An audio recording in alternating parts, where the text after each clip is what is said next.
I couldn't do it. And in fact, very often you get people, I believe, taking the opposite position.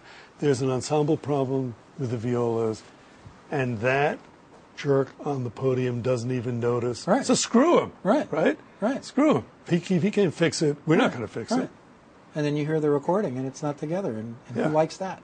Yeah, and who gets blamed? The orchestra, actually. That's true. But even if it wasn't the orchestra, the point of the whole exercise, which is to put on a good concert, has been undermined. Has been undermined. Regardless of whose fault it is.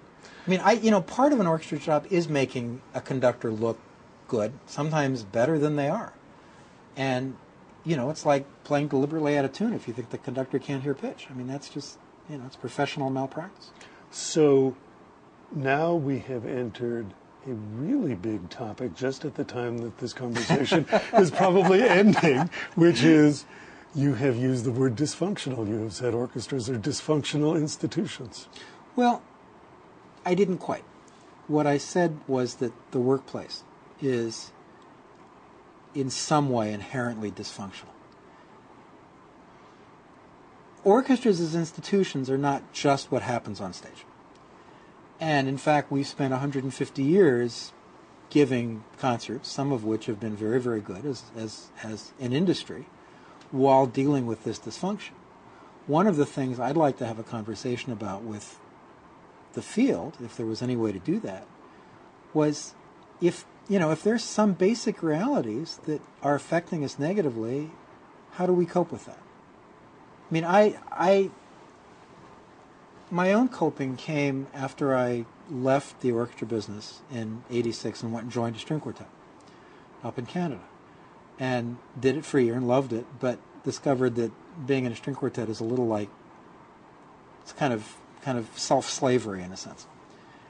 And also discovered that economic security was, at least as important to me as enjoying what I was doing. So I went back to the orchestra world, but I decided that I was at least going to try to enjoy it.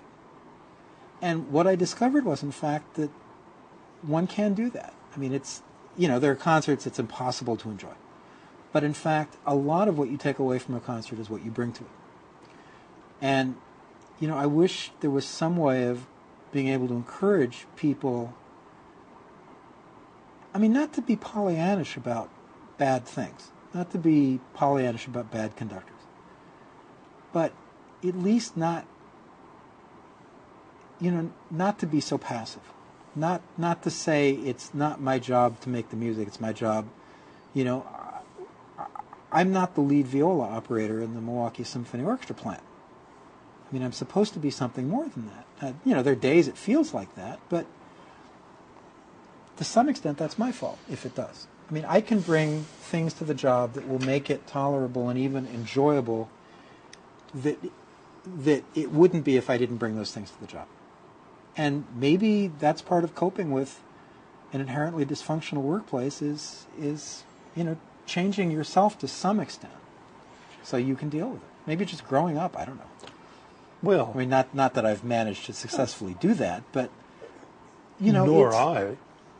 But you can't just walk in and expect everything to be provided to you. No, and I think that's where people you can't. I think here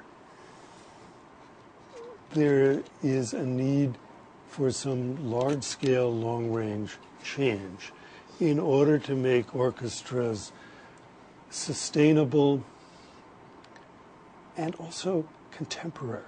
That is, nowadays we expect more from a workplace than we would have in the 1950s. That's true. You don't simply go to work and do what your boss says.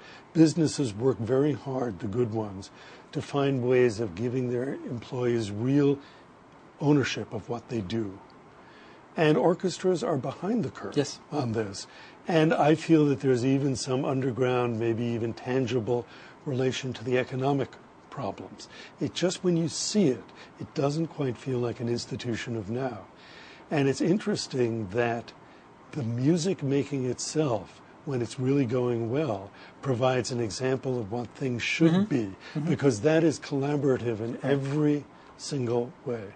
So I would suggest, listening to you, and I found this very educational for me, that the work that you and others did working out the internet agreement, when there is a need to do something new but no established model, therefore giving an opening for real participation for everybody, maybe that will open the door to taking initiatives on things where the whole world isn't doing it yet, but you have to find within yourselves the initiative for change, but allowing that to happen, because I think we need it.